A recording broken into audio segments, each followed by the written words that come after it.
It's time to get all your Star Wars news in a single file.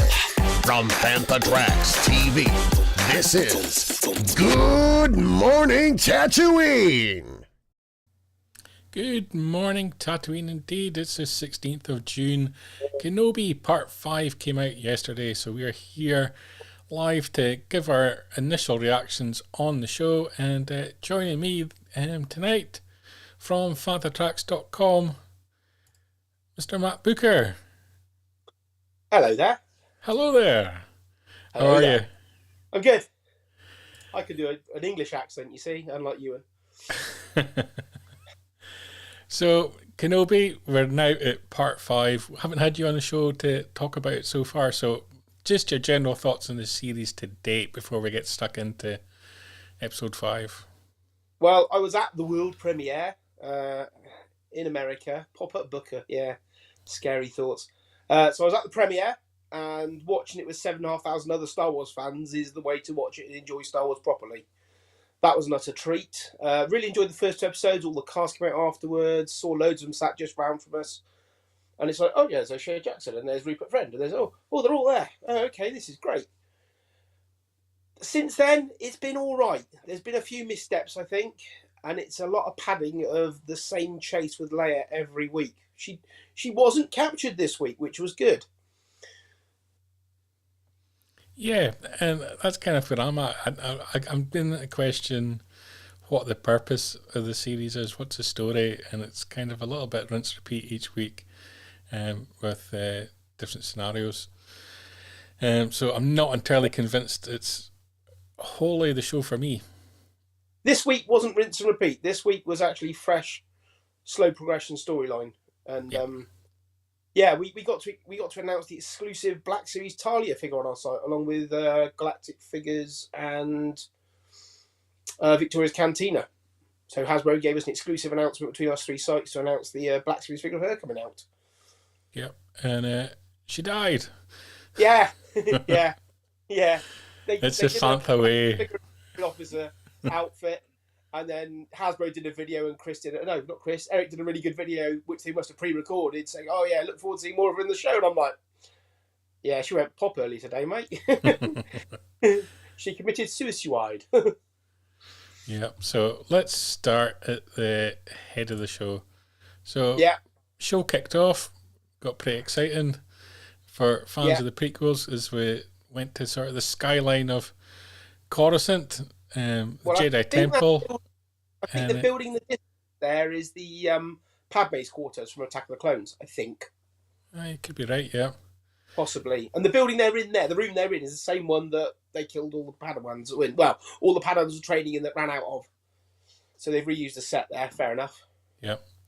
And we saw a familiar looking Jedi of sorts. With a rat tail. Yep. Yeah. A youngish Anakin Skywalker. Very good haircut. Very good. I like that at all. How does the show that's costing 100 million look cheap at times? I don't know, Paul. And if it's a 100 million staged, I think it's Ewan's paycheck because they didn't use the de-aging on the two of them in this. My response to that is stagecraft great tool, but it's just a tool and it's getting overused. Yes. Yeah. Yep. I didn't mind how the room looked. That looked fine to me. That's not a problem at all. Yep. It looked very good. I like the reflection on the floor. That was very nice. You know, I just don't know why they both... Well, they are so old, but why did they look so old? Also, you haven't got a slide of it, but when Ewan pulls his saber out here and he holds it to the screen and you see the base of the hilt where the saber blade would come out of, it was a prop saber that you screw a blade into, not the hilt he should have, which has all the dots and stuff in it. Yeah. Which Screen Grabber said to you guys earlier this morning, and I was like, that's a bit of an error. And also the sound dropped out in it. The ambient sound in this scene at the start, if you go back and rewatch it, the ambient sound's really quiet, and then it goes really loud. It just jumps up like from 1 to 10 over half a second. Yeah. Paul mentions there about the crew and not the tools. I'm not a fan of the director of photography in this whole series. It just hasn't worked for me at all. I'm not a fan of this whole shaky camera thing that everybody seems to use as a tool nowadays to try and convey something. It doesn't work at all for me. And I think, especially when you're in a world of 4K TVs and HDR and so on, that it's this...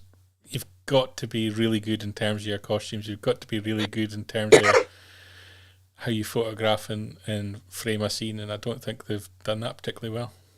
Bits of it look good, and bits of it just are modern styles of cinematography that aren't Star Wars. Yeah. So that's a nice shot, but it's not a very Star Wars shot. No. And yeah. And we moved on from this initial kind of meeting of Kenobi and Anakin that kind of reoccurs throughout the episode, and we moved swiftly on to Vader on the ship, and we get the crowning of a new Grand Inquisitor and Reva, the third sister. Yeah, fair enough. Like where the plot's going with that, makes a lot of sense. That's what she's been aiming for right from the start. And immediately they get the show moving, and Vader's hunting down Obi-Wan, and he's on his route to Jabim, I think is how it's pronounced. Yeah. And at Jabim, we encounter, I guess it's a mix of rebels, a mix of Force-sensitive people, potentially some Jedi in there.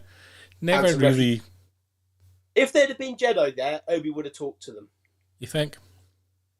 Well, Obi was a Jedi Master, so he would have known them all, or, you know. We'd have thought so.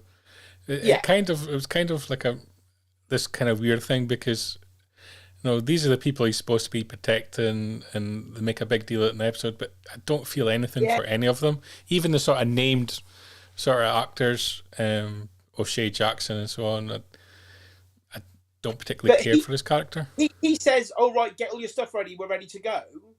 And there's a ship there, so get on it and bugger off. And we don't learn there's another ship till the end of the episode, or did I miss a line of dialogue? I don't know. But why didn't they just get on that ship and go? Yeah. And we kind of got this, what I kind of think is a sort of weird storyline, and Lola, Leia's lovable little droid who's now turned evil, who kind of does some kind of jiggery-pokery, and closes the doors and they can't reopen them. And this is kind of the tool they use to kind of trap, I'm going to call them rebels for anything better than calling them that, kind of traps them at this kind of base. I was fine with that plot point. That's not really a problem at all. And then little Leia went all die hard and went in the corridors. Yeah. Because nobody else could fit in there. It's like, well, how do they do the maintenance and engineering on there if you've made the corridors too small for the average creature, human, alien, species-bodied person to get in and fix stuff? Yeah. Have you got a loot crate full of Babu Fricks to send in there to mend it all and stuff? I don't know. Now you've got to send Leia in. It's like, wouldn't it just be a big door you open to get in there? Yeah. So, bit of a MacGuffin-y plot point on her going in. Yeah. And she's now an electrical engineer genius going in there. Obviously. And we kind of got back to more flashbacks of, younger Anakin, younger Obi-Wan, dueling, the idea kind of portray this sense of how will Vader react to Kenobi, pushing the narrative that he's kind of unbalanced, he's too aggressive, has no control, and playing this whole thing of Kenobi trying to manipulate Vader into acting a certain way. Well, we knew right from the start that Anakin was going to be Vader, and he was a bit unbalanced.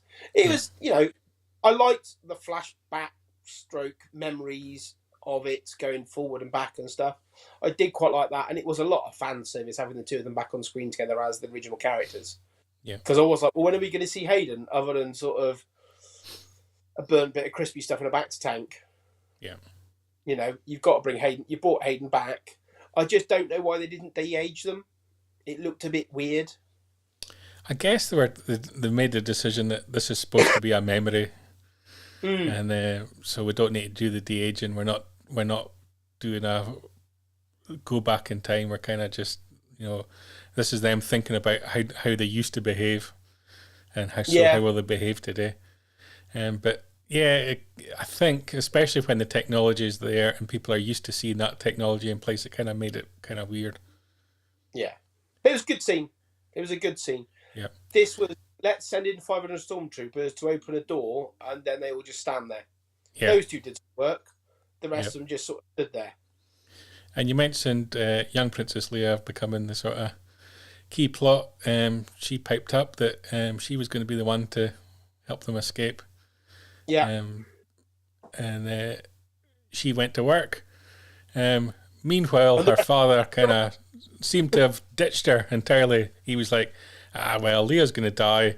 Let's go on and look after Luke, which was a really bizarre twist, because you've spent 5 episodes with Kenobi abandoning his whole... Like 6 or 7 or 8, maybe? Yeah. Was it 10? I don't know. However old she's meant to be, he's looked after all those years and just binned her off. Yeah. The whole plot of Kenobi abandoning Tatooine to go and save Leia, and it was kind of gone in a blink. Priorities changed. Tatooine, where he'd been hiding as not a Jedi in a blue outfit, so they didn't know he was a Jedi, and he left Tatooine, and to go on disguise on other planets, 9, fair enough, to go onto a planet, he puts his brown Jedi robes back on again. Yeah. Yeah, great disguise, mate. Bit weird. I kind of agree with Paul. I've kind of enjoyed Ewan's acting and how much he's been into it.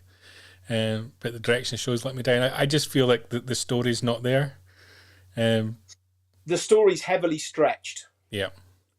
The first 2 episodes were like a complete curveball with Leia because we knew nothing about her. Watched the first 2 episodes, went, great, this is a good idea. Yeah, I get why he's left the planet. It's an important thing to do to look after the other of the chosen ones. And I'm fine with that. And I think it'll play better when I think it'll play better when you take all 6 episodes together, but I think the frustration then will be that you would like to take a knife to it and slice it down quite a bit to condense it a little bit more. And I think, as Paul mentioned earlier, that it might have played better as a movie than it is as a 6-episode series. I think it would have been fine as a movie. Yeah. It would have been fine as a movie with a bit more money, the same plot, just tight. Yeah. You could condense it down. Tyler's great. Liked the character, liked her whole plot point, and liked the way the character was going. Yeah. And there was an interesting piece this week as well in Entertainment Weekly about how initially Tala was going to be the Kenobi's love interest. They never really went that direction. But really? Yeah. And it kind of worked for me the way that they have gone with her. That was kind of, she's just subtly there on the edge. Yeah. And she kind of builds up Kenobi, and they get ready to fight effectively. Yeah. And Reva, she arrives on the outside with all the troopers there, and she begins a kind of negotiation with Obi-Wan. Whispering through a blast door. Yeah. Right, okay. Yeah. And we learn but they can whisper through it. Yeah, we learn what Mr. Mulcaster predicted in the first episode review, that the youngling that we've seen very back at the start of the series is Reva. Yeah, I'd suss that episode 1 and 2 as well. I had to go back and rewatch episode 1 to pause on it because, yeah, I get it. It's a good plot point. Yeah. That's true, Paul. Yeah. The element that didn't work for me was, so she's a youngling, she wants revenge on Anakin Skywalker because Anakin killed all her youngling friends and all the Jedi round about her.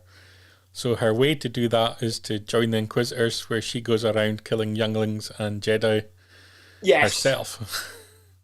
Yes. The Jedi Order no bad because she was brought up on a Jedi Order. It doesn't explain why she went to the dark side. Yeah. Bit weird. Whatever. I think there should have been an explanation of why she went to the dark side. Yeah. To kill Anakin, but then you've gone and slaughtered others, so yeah. I don't know if I was really expecting her to turn on Vader. I kind of expected the storyline to be that she was after Kenobi on the basis that she felt let down because he was the one that trained Anakin more. But yeah. I mean, she did ask him, but then kind of teamed up with him, but didn't team up with him. But yeah. Yeah. Yeah. Anyway, she basically lost it again. She seems to have a poor temperament, which is odd because if you've been picked as a youngling, you normally do that kind of testing. But she pain O'Brien because it got cut short, literally. Yeah. Well, true. her mates got cut short. She was, her training ended early, shall we say. So she made the effort to try and break through the blast doors, and eventually she gets through. And I took this screenshot specifically because it's something that really annoyed me. He's a trained swordsman, is Mr. Kenobi, and he's jumping up and down on one leg, and he did it more than once. Just wouldn't happen. But they storm the base. And all the other troopers there are way back, and the first one who ran forward got blasted and fell over very neatly. Yeah. Why didn't they all run forward? The other thing I would point out is, before this, Kenobi's only really encountered clone troopers. So this series is the first time we really see him encounter stormtroopers. And for his comment they made in A New Hope about the accuracy of the stormtroopers, they should have had the stormtroopers be, here's the word, shit hot in this in this series to justify Kenobi's comment in A New Hope. Where's the black stormtroopers there though? Where are them? Where's the purge troopers? You know, they kind of got force pushed back, I think, didn't they? Maybe. Yeah. Yeah. But they're the elite ones, so they should have like grips on their shoes and stuff rather than slick shoes like the stormtroopers. I don't know. It was cool seeing him fight loads of troopers. Yeah, definitely. Fighting style was off. Didn't like it. So whilst the base is getting stormed, young Leia is up in the vents up above, showing her high skills for electronics that you learn as in Princess School. Yeah, she also learned running slow at school as well. Yeah. Yeah. Tala, she's one of the main characters throughout the fight. One of the main leaders of the rebellion in the Resistance Rebellion in the but her efforts don't last particularly long. No. She gets shot, and Ned gets shot too. Yeah. She pulls out a grenade, sets it off in order to give everybody else a chance to escape, and it buys them enough time to get to their ship. Yeah. And young Leia there saves the day, takes a little device off of Lola and opens the doors for the ship to escape. Vader's there, does the whole Force Unleashed. Completely Force Unleashed, isn't it? Yeah. Cool. Really cool. And but interrupted, as we've said already, by Reva, who turns on Vader, and we get into a little fight sequence between Vader and Reva that gives Kenobi, young Leia, and the surviving rebels a chance to escape.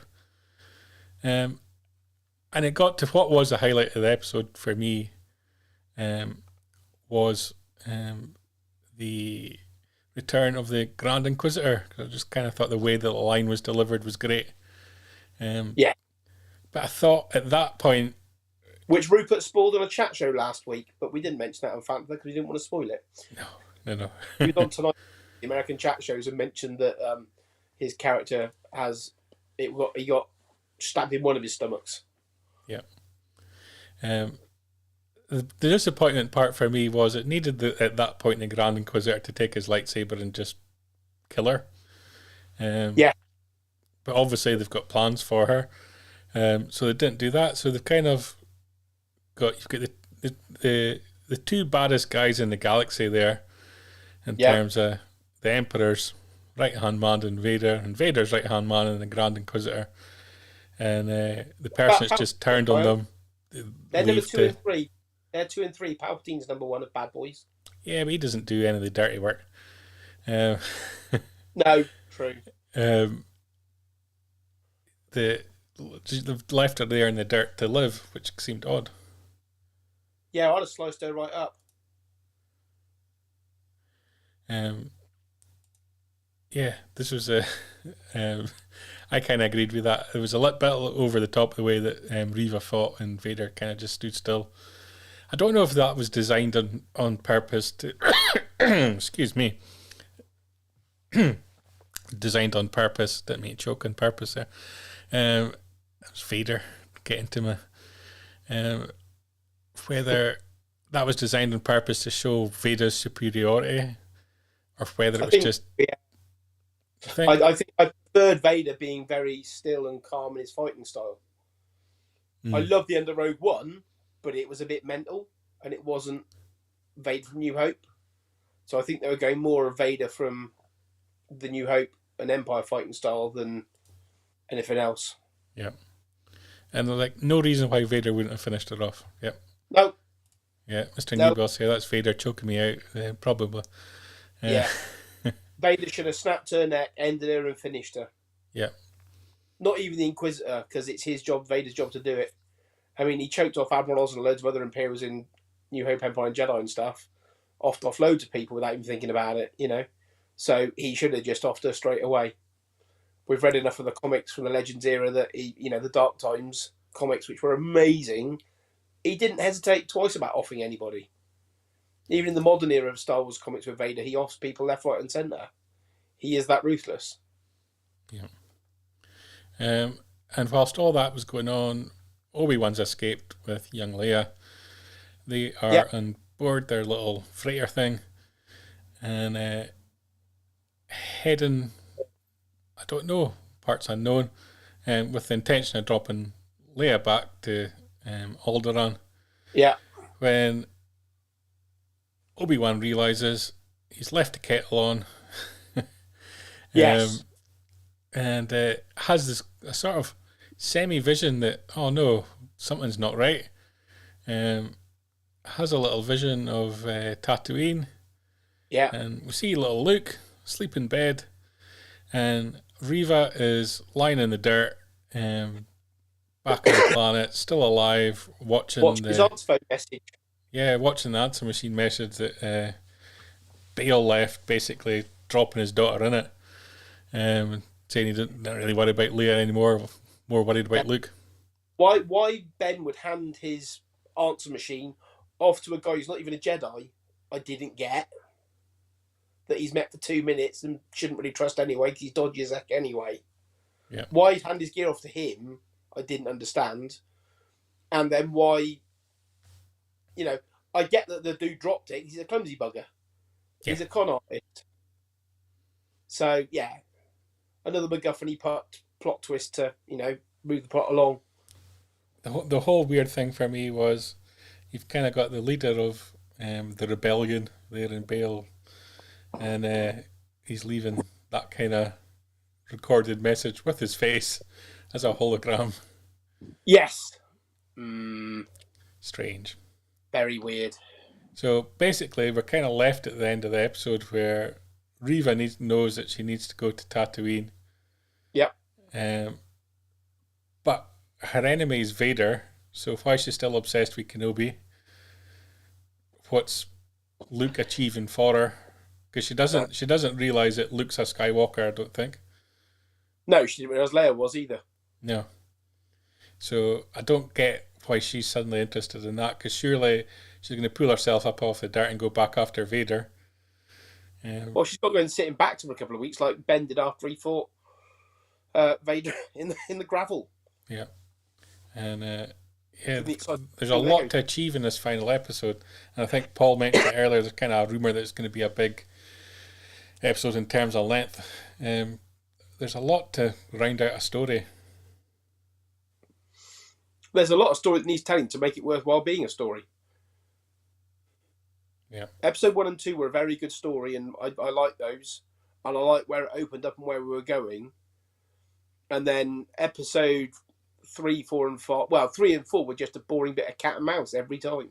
We've caught her, we've not caught her. We've caught her, we've not caught her. Yeah.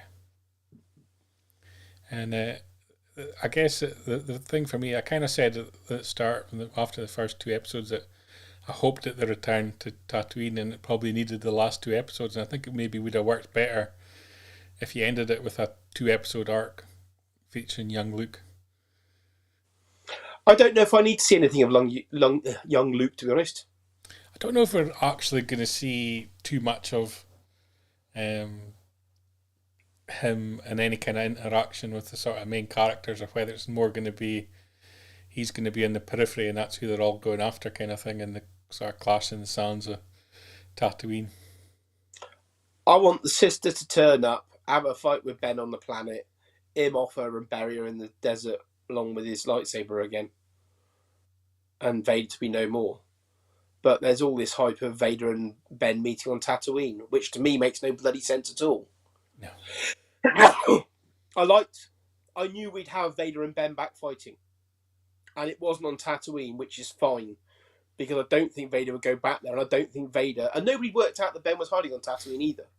Yeah. Reva lured him from wherever he was with the Leia plot. And how she knew about Leia to... I don't get how she knew about Leia to be a connection with him. Because that wasn't really explained, was it? Or am I missing something? Yeah. So I get that plot. And Vader... Otherwise, Reva would have known Ben was on Tatooine. I mean, Christ, he was stood like 50 freaking feet from her when she killed the other guy and hung him and stuff, and when she was threatening Owen. Yeah. Bonnie Peace is back in the series. Yeah, for like a couple of distance shots. She ain't done nothing. No. Young Biggs would be cool. Yeah. And old Kitster, please. You want that as well, don't you, Paul? Old Kitster. I don't know what I expect from the last episode. You know, I hope they've kind of... Right. I was going to say that they've kind of phrased the whole series as being a... Well, it's obviously it's named Obi-Wan Kenobi, so it's supposed to be all about Obi-Wan.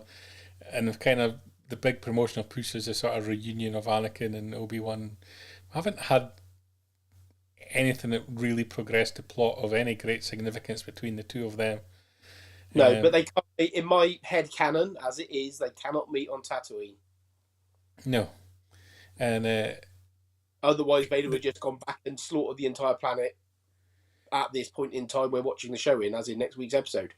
If anything, the series has been... Yeah, the series has been less about Kenobi and more about the Inquisitors, and it's been more about Leia. And so I don't know if maybe a lot of the criticism is because they framed the episode, or they framed the series entirely wrong as to what it was going to be. I don't mind the plot, the overall plot of it's not too bad. You know, I like the whole Leia thing. Everybody's loving Leia. She's a great little actress, don't get me wrong, she's absolutely fantastic. Everybody loves her except the merchandising companies who've made nothing of her. You know, we've had all the other characters, we even had the blooming Forlorn droid that Chris played. They've done the figure of that this week, voiced by David Collins, and it's like, well, that's an easy repaint with a couple of bits stuck in him. Great, but that's cool. So we've had loads of figures from the show announced, but we've not had a young Leia figure announced. So she's like the star of the show, really. Yeah. Her along and Reva of new characters, strong females. Yeah, Leia's the original strong female character, you know. So why we haven't any merch of her, I don't know. There's more merch announced next Wednesday and then the week after. So they better get on and round her out as one of the crew. One of the, you know. I just don't know where it's going to go. It needs to end next week. And I don't know if I want another season of it. Paul's asking the question, will they use the line they had about Kenobi's brother? Or was that just thrown in there? Is there going to be a payoff to that? Mm-hmm. Don't think so. Could Kenobi's brother be someone of significance? What, Dave Kenobi? Dave Kenobi. Right. Dave Kenobi, the Derek Jedi Kenobi. Master. Yeah. It kind of, yeah, Mr. Newball's again, it feels like it needs to be expanded on. Or are we going to get a Kenobi brother showing up in the Mando era? Really? I kind of feel like they've planted it there, either because, let's give ourselves something for a second series if we go there, or they have some kind of plan. I'd rather see Rex turn up. I think that's maybe the character that everybody maybe expected and hasn't had. Tem as the dirty old knackered out big issue selling clone was bloody brilliant. Yeah. Just a nice little bit stuck in there. The first ever live action clone trooper. Yeah. Full man in a costume. And it's Tem. That was an utter little treat, a nice little Easter egg.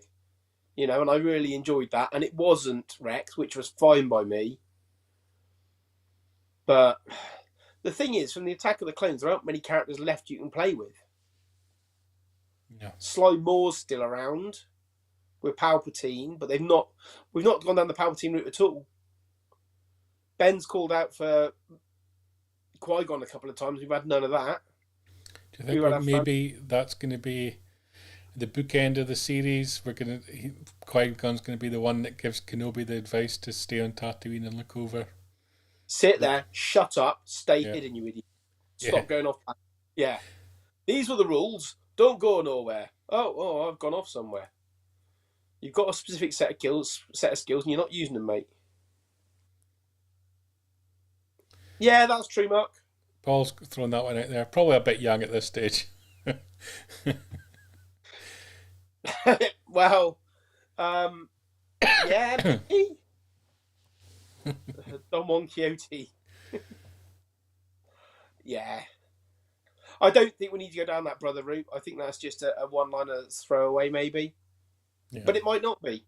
I hope we see some original trilogy aliens and species in it, not just sequel alien characters chucked in. I would love seeing the aliens and species and stuff. There was 2 Trandoshans butting heads in this episode when they were all the rebellion trying to get away. And I'm sure they're the same Trandoshan costumes from Mandalorian episode 1 or 2. Yeah. You had, I can't remember the character's name, from Force Awakens, Mel Pickup, who we met at Burnley years ago. Her character with the pepper pot head thing, the salt and pepper shaker head thing, whatever it was. The tea colander headed character, that was in one of the episodes. Mm-hmm. So it has been odd pull, but it's budgetary. I was speaking with Ollie Steeples at the Mando Experience, and the drummer droid from the Book of Boba Fett in the cantina there, the drummer R5, maybe R flat-headed Dome R2 unit that was the drummer, was one Ollie built for the sequels. Because he's looking at it going, that's my work. And that's what he did for episode 7. So they've repurposed a lot of stuff. They've given all this shout-outs to all the people making all the stuff for the Mandalorian and Book of Boba Fett and stuff, and half of it is stuff that was made in the UK by UK technicians and engineers that was just stuck on a boat and sent back to America to be reused, which I'm fine with. I'm fine with them reusing it for the Mando and the Book of Boba Fett because it's more near that time period. But Kenobi should have some more of period aliens from New Hope and, the sequels. It's in that time. I get that all the species are in all timelines, in all periods, but we're missing some classics still in the Disney era have not given us any, well, a few, but not enough of the classic aliens. Yeah. Has it worked in terms of a mini-series? I think we maybe all expected a stronger storyline. To bring such big, heavy-hitting characters back, yes. I think it needed a bit more to it and more reasoning to do. Yeah, well, Tom's done them all. Tom's got them sat on his blooming shelf. Yeah. I heard from people sequels they had creatures sat on the shelves in Scanlan's workshop, and the new guys didn't want to use them. They had classic aliens sat on the shelves. So, I think it's worked. Yes, I just hope the story would be a bit more cohesive and a bit stronger. Yeah, I think especially because certainly in the interviews that they've done to promote the series, they spoke at great length about how they all sat in a room and spoke at length about justifying why you would bring Vader into it or why you would bring Anakin into it, and I'm like struggling to find out what conclusion they came to. Obviously they've included them, but I'm not entirely sure what the big justification was. I get the Kenobi Inquisitors plot, and I'm fine with that. That's not a problem. I like the Leia plot. I really like that. But bits of it, why Vader was brought in, I don't know. I expected Vader to just be doing it all from a distance. And, now he knows what Kenobi's alive and they've met, you think Vader would have want to hunt him down and end him straight away. So why, when they know a planet that Ben Kenobi is on Jabin with all the other rebels, Vader doesn't get the express shuttle down there and just sends a battalion of stormtroopers a bit crap, and Reva down there, who he doesn't trust that much because he knew about her, why he would send them down and not just get the express shuttle down there himself and go full pelt and leather and cut through the door and chop them all up. Kind of feels that maybe we don't get a Kenobi series 2, but we maybe get a Vader series off the back of that, and we're maybe heading down the line of Vader and his Inquisitors. I'll be alright with that. I think that would work. Andrew mentioned there that he's loving the series so far. What part of it, Andrew, is working best for you? Because I've enjoyed seeing the characters all back there together. Yep. It's just the plot that hasn't worked for me that's pulled it all together. It's kind of been little bits here and little bits there, and it's just not been cohesive enough for me.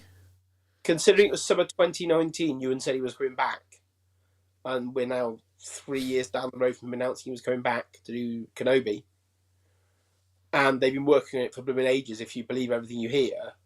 Yeah. I think the story could have been a bit tighter. It's not like it was rushed together like episode 7, 8, and 9, and they didn't have a plot of all 6 parts like 7, 8, and 9 didn't have all the plot parts together. They've had this plot in their head for a long time, and I don't think it's been giving enough finesse. Yeah. And missteps in special effects and bits irk me completely. I think Mark's made maybe a point that I can agree with. The acting has been the real star of the show. I think that maybe the actors have done well with what the material they've been given, and put in some great performances. And I'm going to throw out that, even especially for a child actor that's done young Leia. She's brilliant. Yeah, really, really good. Reva's fantastic. She's got. I'm not exactly sure of the motivations to go and hunt down Kenobi and kill Vader, but what she's been given, she's done a very good job of it. All of them have done very well with what they're given. I think what they're given isn't the quality we expect. Mark Howard's making a good point. Do we need to see it through to the end to see if the plot works as a whole?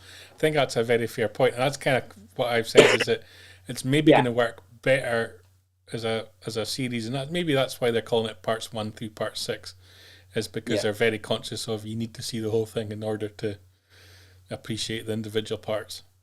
And I think I'll probably enjoy it more watching it all the way through. Binging it. And just my criticism then being, I would have taken a stronger axe in the editing room. Yeah, I mean, they did with Mando and Fett. Some episodes were way shorter because they edited tightly. Yeah.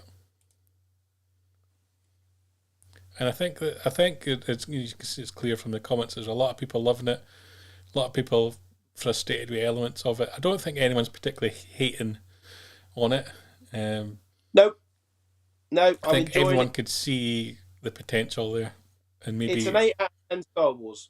Yeah, it's on there with the power of Mandalorian. There are some just bits that could have been a bit tighter. Yeah. So, what's your thoughts in terms of stagecraft, the volume, whatever people want to call it? Is it getting overused? Do we want to see them get out on location a little bit more, be a little bit more creative?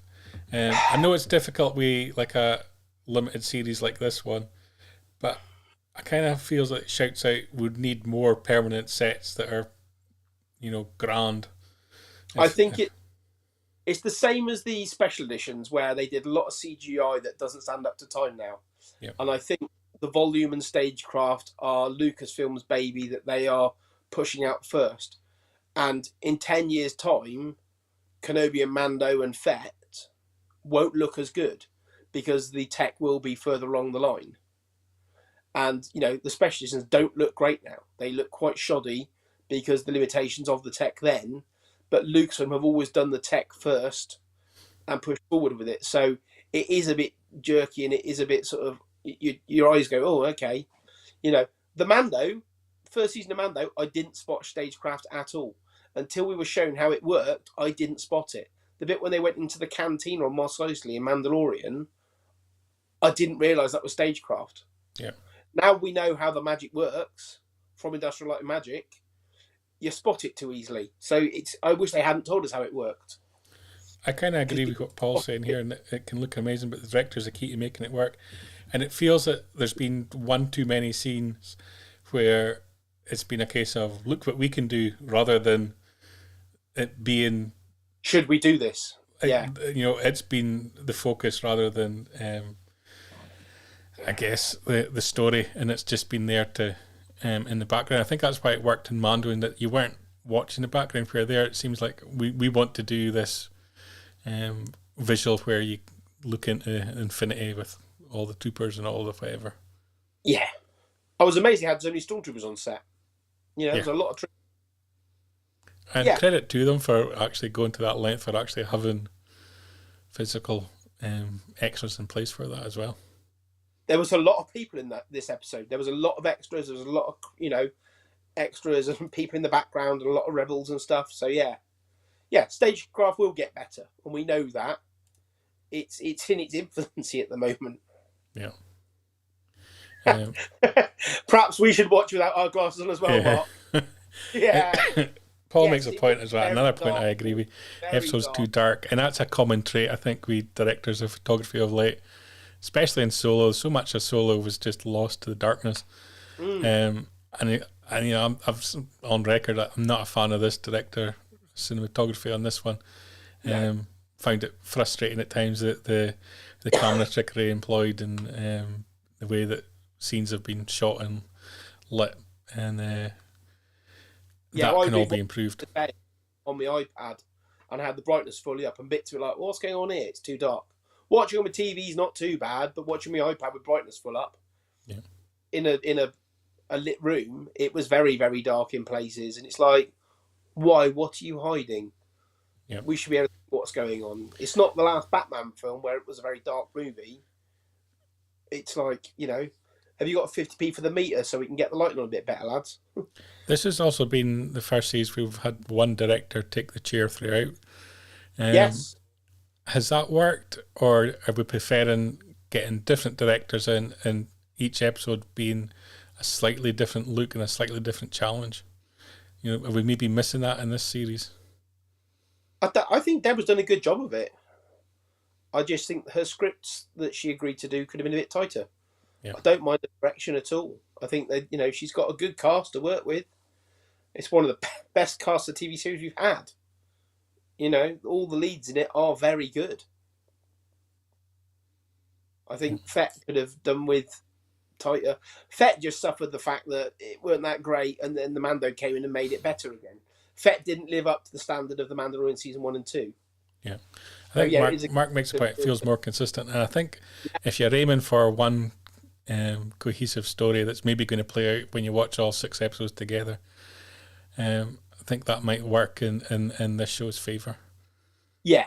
I mean, Mandalorian wasn't one cohesive, consistent plot. It was more sort of story of the week with Mandalorian, with the fluid thread of baby Yoda trying to get caught. But it was an episode of place in a different planet every time. Kenobi has jumped around planets, but they're all a bit samey, apart from the Coruscant-y type, not Coruscant planet. Yeah. Neo Tokyo, whatever it was going to be. So yeah, I don't mind it with a consistent director. I'm sure they rattled through it a lot quicker in making it in a tighter schedule with one director. Yeah. And again, I know I've seen so many people praise The Expanse. I haven't actually seen it myself, but I have. it is possible to do VFX well. Yeah. I go back, I spent time on the set of Stargate way back when we were doing SG1 years ago, and literally they had 3 sets, and one of the sets was the Gould mothership, and it was just corridors, and they would re-manipulate the configurations to have a different look every single week. So there is ways and means to make things work, even on a very, very low budget, and I think they need to explore that more. I want to see better use of sets. Hard to judge on a limited series because they're trying to do a lot of different things, and they know there's not a second series, so they're not building for future, but certainly hope to see when Andor drops in August and we're getting a lot of episodes in our 2 series, that there's maybe more investment in the physical sets. I think the budget on Andor's been insane though. Yeah, huge, ridiculous. It's like the most expensive Star Wars production, including the movies to date. Yeah. And I'm sure it's going to show because they did it. Well, we know in the UK how many live action sets, how many real world sets they went and filmed on. And for a movie, for a TV series, yes, they do it with Doctor Who and stuff, but they don't really fiddle around with it that much because Doctor Who visits our planet. To go and do a full sci-fi Star Wars set in so many locations is crazy. You watch the trailer, it don't give you half of what we're going to see in that show. No. We saw the pictures of the small town they built, and I walked around the outside of it, and it was huge. They built some impressive stuff for Andor, and they used all the stages at Pinewood and all the rest of it. So, yeah, I'm really looking forward to Andor. And I think the beauty of the Andor series is its characters, other than Cassian in there, it's all characters we don't know. They may have brought back some of his ragtag bunch of wet ops team that you saw in Rogue One before they went off and did the dirty mission. But they may bring some of those characters back, like Melchi and all the other gang. But they're characters that mean nothing to us. They're just his gang of mates. Yeah. So it's more of an open world sandbox than to play with these characters and do stuff with. The problem you've got with Kenobi is Kenobi, Vader, Anakin, Leia, Luke all have constraints in the universe, in the galaxy already. So, yeah, you're playing with characters we know too well in this show, which hits the inconsistencies with us and with our headcanon. We've read enough books, we've read enough comics, we've played enough video games, we've listened to enough audiobooks over the years. Yeah. We've got 1 episode to go. Your final thoughts as to where you think it's going to go? I think it's going to go to Tatooine, mate. Do you think? Yeah. It's going to get sandy. Yes. And, we had Mandalorian and we had a whole book of Boba Fett set on Tatooine. Do we need more sand? I predict Vader's going to go to Tatooine. And that shouldn't happen. Yep. 100%. Correct. It shouldn't happen. If he knew Ben was there, then it would ruin half the plot of all the rest of it. Do you know what I mean? Paul's predicting Reva's going to save Luke. I think Reva's going to get buried in the sand outside Luke's house. Yeah. And then we'll have the re-edit of episode 9 when Rey buries the lightsabers and finds Reva's bones there. I don't think this one's going to come up on the screen.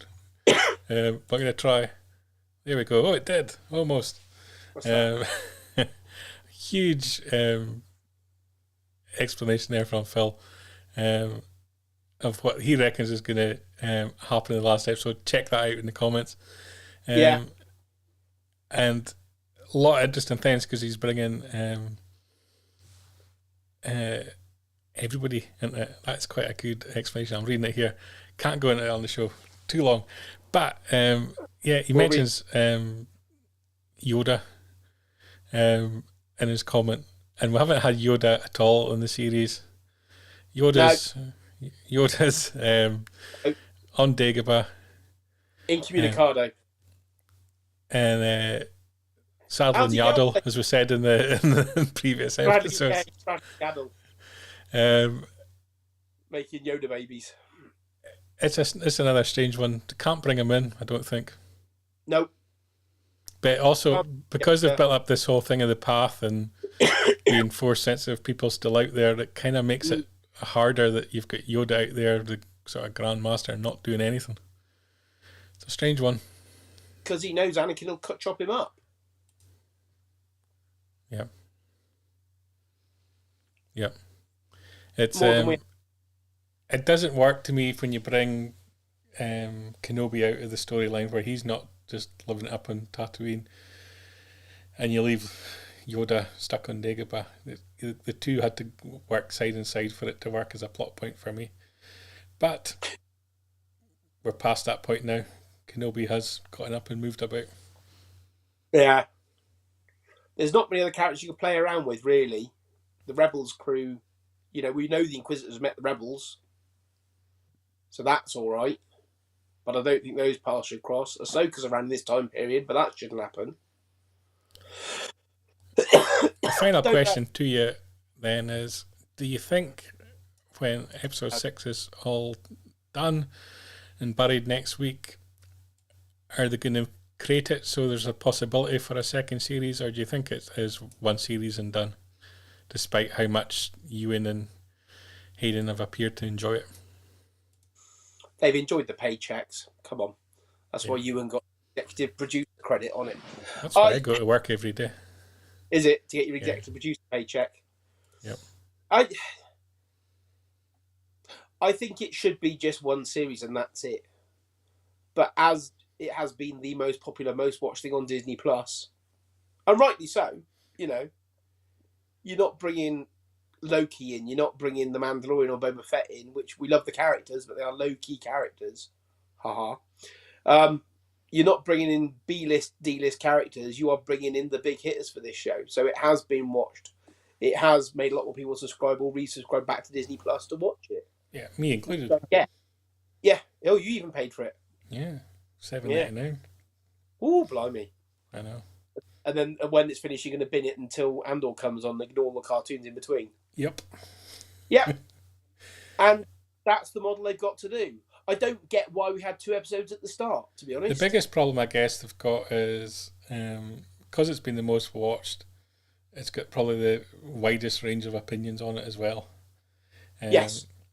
You can't please everyone all the time, and not all Star Wars content should satisfy everybody all the time either, because if it does, then you're not being challenging enough with what you're making.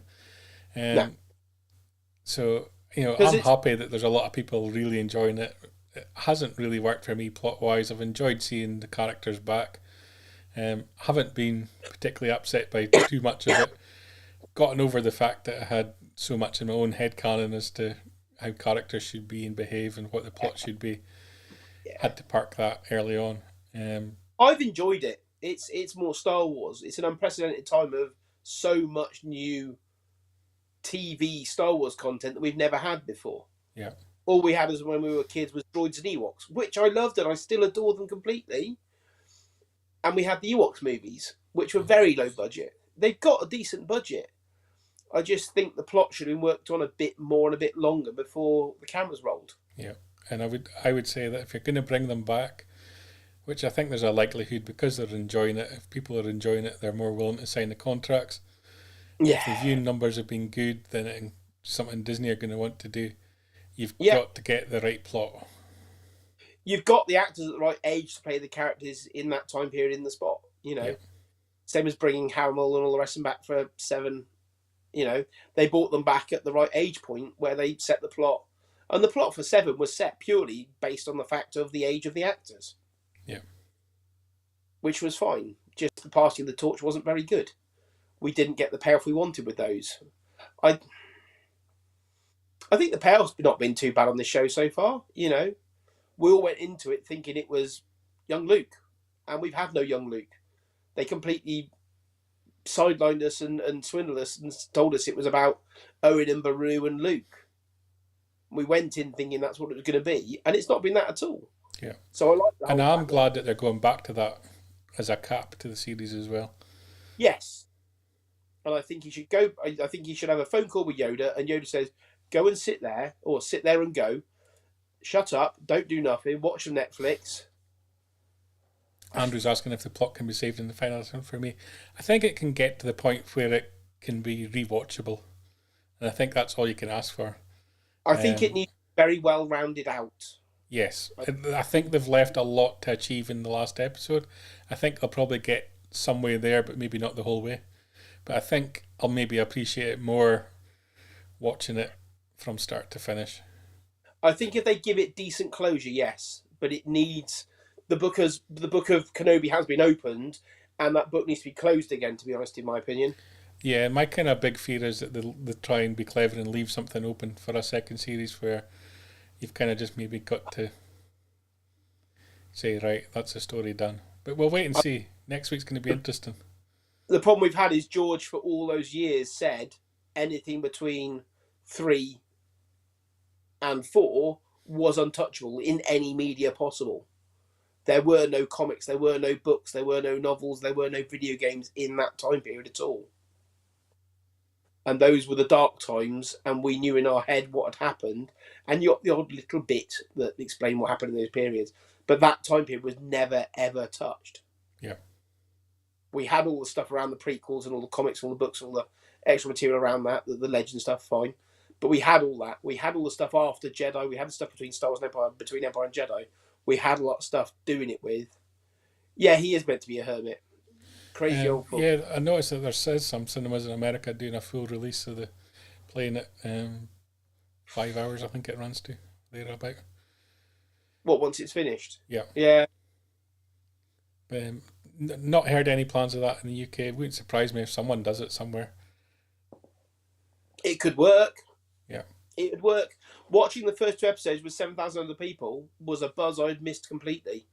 You know, the last time I was in that hall was with you guys when we watched the episode 7 trailer. And that was a buzz and a half then. Watching 2 whole episodes of an evening with free popcorn and drinks and Pringles and Frosties, which I didn't eat. But yeah, the hype behind it, and then watching it as a Star Wars fan. You know, I've watched episodes of Rebels and Clone Wars on the big screen. And watching it as a group experience is fantastic. So I might be a bit more hyped about those 2 than I was about the rest. Yeah. But yes, releasing it at the cinema would be great. I think the problem is you've already seen them all. Yeah. I think on that note, we'll call it a night. We'll probably all go and watch Kenobi before we go to bed. Matt, thanks for joining me this week. Let me know your thoughts on Kenobi. Thank you everyone in the comments for sharing your thoughts and ideas. And we'll be back next Thursday, and we'll be looking back at the finale of the series and if there might be a second series. So we'll see you all then. Good night. Cheerio. Keep up to date with the latest Star Wars news each and every day on FanthaTracks.com. You can also find us on Twitter, Facebook, Instagram, TikTok, Tumblr, and Pinterest at FanthaTracks. And be sure to like, comment, subscribe, and follow FanthaTracks TV to be alerted to new content and to be a part of our live shows.